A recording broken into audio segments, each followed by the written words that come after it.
Sarah May Hawkins had never begged in her life, but that evening, with her stomach aching from hunger and her hands shaking from fear, she dropped to her knees in front of the hardest man anyone knew. The ranch hands called him Jed Stone, and they spoke his name the way people speak about storms. He stood tall and still, with an axe in his hand and a face that looked carved from rock. Sarah lifted her chin, even though tears burned her eyes, and she said the only honest thing she had left. She told him she was not worth much, but she could cook. One small sentence, spoken in desperation, and everything in her life began to turn. Only days earlier, Sarah was still living in a small cabin that felt like safety. She was 31, still young enough to believe pain would pass. Then her husband died without warning, taking her heart with him. She buried him with shaking hands, barely able to stand. She thought grief would be the worst of it. She was wrong. A few mornings after the burial, men in dark coats came to her door holding papers. They did not offer comfort. They offered cold words and hard laws.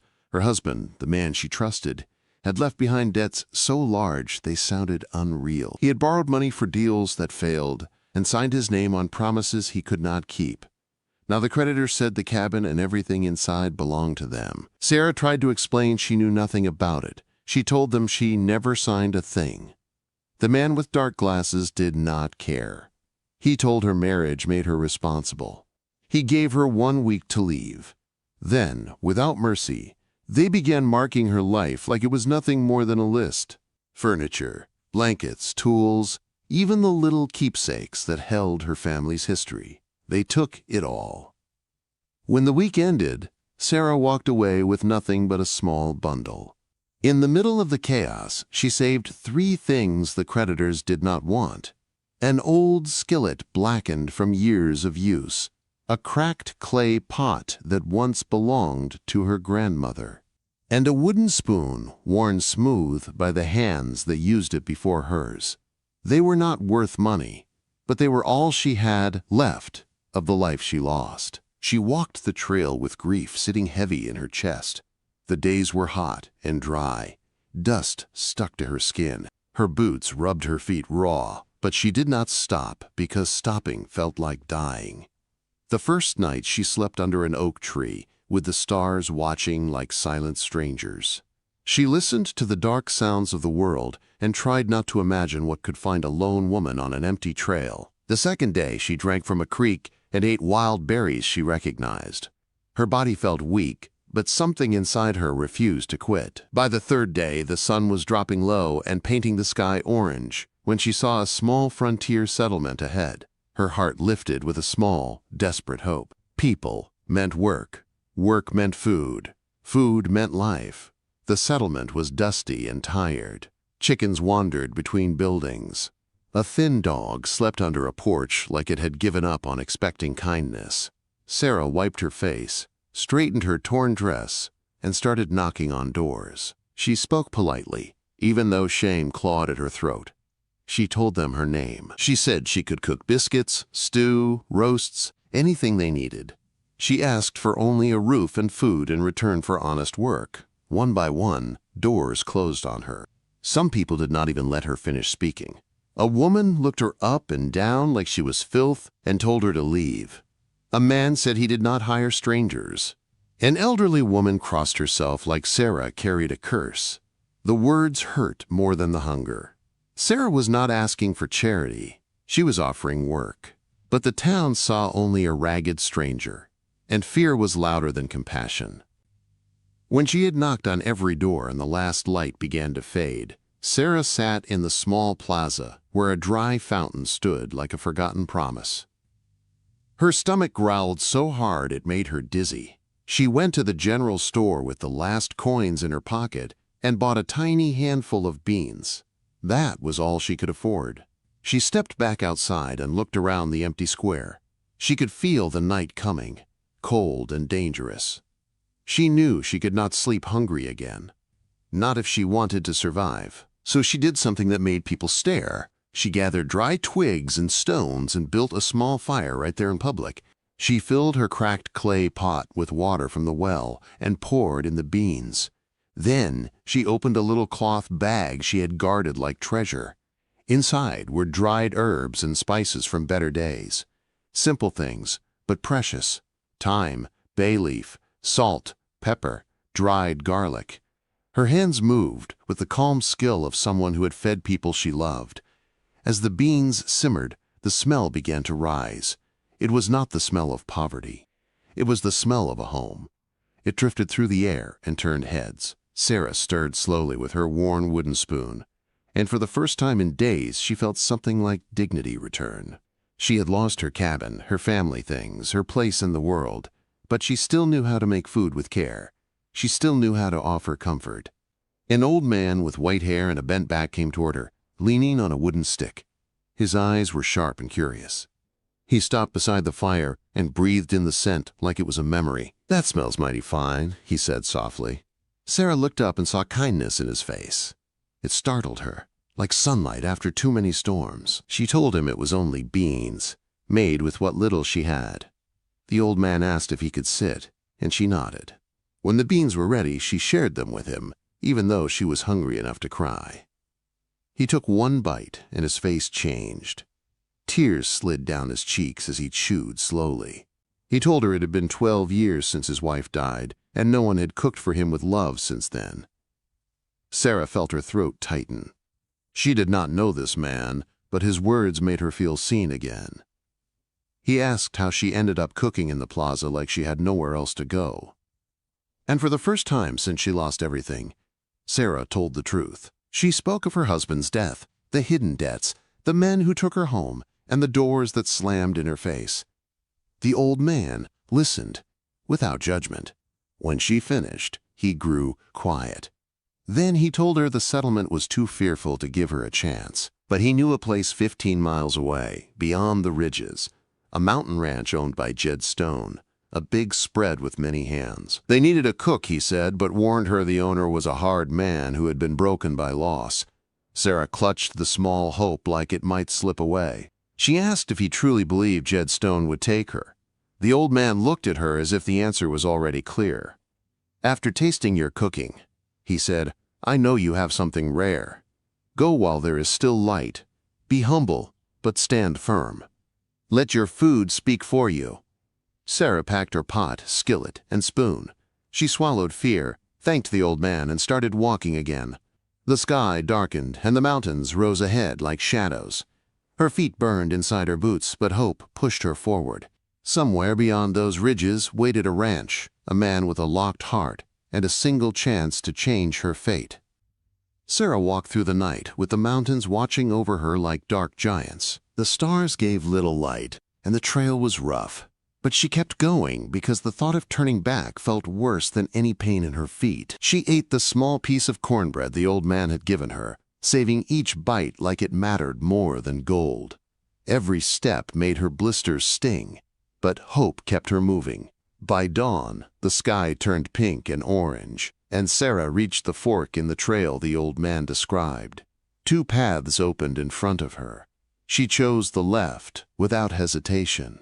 After another long stretch, she finally saw it. Jed Stone's mountain ranch sat in a valley below, bigger than anything she expected. Fences stretched wide. Cattle moved slowly across the field. The barns looked strong and well built, and the main house, made of logs and stone, stood like it had been planted there to last forever. Men were already working, feeding horses, hauling tools, shouting to each other as the morning began. Sarah stopped at the ridge and stared down, her heart beating hard enough to shake her chest. This could be her rescue. Or it could be another door slamming in her face. She wiped her hands on her dress, straightened her shoulders, and walked down toward the gates. The ranch hands noticed her right away. They paused, squinting at the lone woman in torn clothes coming up the path like she had walked out of trouble itself. One man with a thick beard stepped forward. "Who are you?" he called. "What do you want here?" Sarah forced her voice to stay steady. "I'm looking for work. I heard you need a cook." A few men exchanged looks and let out short laughs like they had heard that before. "The boss ain't gonna want you," one said. "Cooks come and go, none lasts." Sarah did not flinch. "I'd still like to speak with him." Before anyone could answer, A deep voice cut through the air. "I'm right here." Sarah turned, and her breath caught. Jed Stone stood a few yards away holding an axe, his sleeves rolled up like he had been working with it. He was tall and broad, with a face set hard and eyes darker than the shadows under the barn roof. Gray touched his hair at the temples, but it did not soften him. His gaze moved over Sarah like he was counting every weakness, every flaw, every reason to send her away. "You looking for work?" he asked. "Yes, sir," Sarah said. "I heard you need a cook." Jed's mouth tightened. "You got experience?" "I do," Sarah said. "I cooked for my family for years. I can make biscuits, stews, meats, roasts. I can feed working men." Jed made a sound that could have meant nothing. Many women came here saying that. None lasted. "I don't accept poor cooking. I don't accept half-effort." Sarah swallowed and felt her throat tighten. She was tired, hungry, and scared, but she remembered the old man's words, "Be humble, but stand firm." "I understand," she said. "I'm not afraid of hard work. I just need one chance to show you what I can do." The ranch yard went quiet. The men watched, waiting to see if Jed would laugh or dismiss her. Jed stared at Sarah for a long moment like he was searching for something he could not name. Finally, he spoke. "You got 1 week," he said. 7 days. If the food's good, you stay. If it's mediocre, you leave. No arguing, no tears. My men need food that gives strength." Relief hit Sarah so hard she almost dropped to her knees again, but she caught herself. "Yes, sir," she said. "Thank you." Jed nodded once and called to a worker. "Buck, take her to the back room in the bunkhouse. Show her the kitchen and stores." Buck, a middle-aged man with a friendlier face than the others, motioned Sarah to follow. He led her past the corral and the main house to a small room behind the bunkhouse. Inside was a narrow bed, a little table with a crooked leg, and a stool. A window looked out toward the fields. "For what it is, it's clean," Buck said. Sarah stared like she was looking at a palace. "It's perfect," she said, and she meant it. Buck smiled. "Come on, I'll show you the kitchen." The kitchen was larger than Sarah expected, with a big wood stove, deep sinks, shelves filled with pots, and a long table worn smooth from years of work. The pantry held sacks of flour, beans, rice, dried meat, basic spices, eggs, butter, and vegetables from a garden out back. It was not endless, but it was enough. Enough to do real work. "The men eat at 6 in the morning, noon, and 6 at night," Buck said. 18 hands, plus the boss. 19 mouths. You sure you can handle that?" Sarah nodded without hesitation. "Yes, I can." That night, Sarah could not sleep. She lay staring at the ceiling, feeling the pressure of that 1-week promise like a weight on her chest.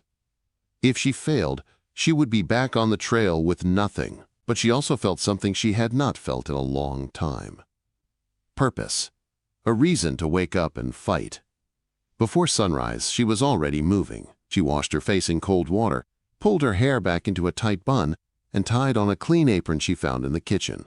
Her hands shook for a moment, then steadied as she set to work. She took stock of what she had, made quick decisions, and began preparing breakfast like her life depended on it.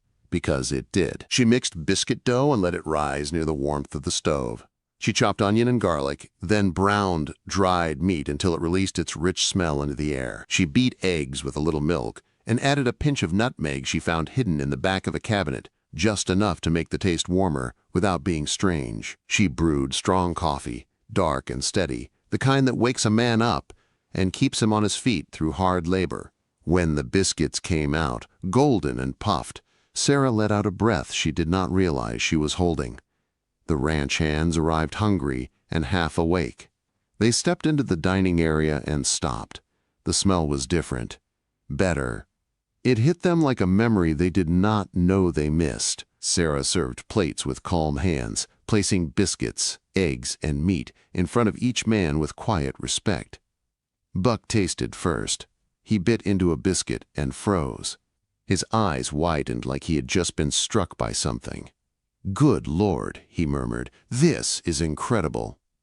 That was all it took. The others began eating, and soon the room fell quiet. Not because the men were unhappy, but because they were too busy enjoying what was in front of them. Men who usually ate fast and barely noticed flavor now slowed down. They chewed like they were afraid the meal might vanish if they rushed it. "These biscuits are the best I ever had," one older hand said. "The eggs got something special," another muttered, scraping his plate clean. A younger worker laughed with genuine surprise. "If she cooks like this every day, I'll work twice as hard just to earn it." Sarah felt tears prick her eyes, but she kept her head up. The men liked it. She had done what she came here to do. But the real test was still waiting. Jed Stone did not eat with the others. He took breakfast alone in his study. Buck carried a tray to him each morning, and today would be the first. Sarah chose the best biscuits. She served the creamiest eggs and the richest meat. She poured coffee into the cleanest cup she could find. When Buck lifted the tray, he gave her a quick look, like he was rooting for her. "If he likes this," Buck whispered, "you might stay longer than a week."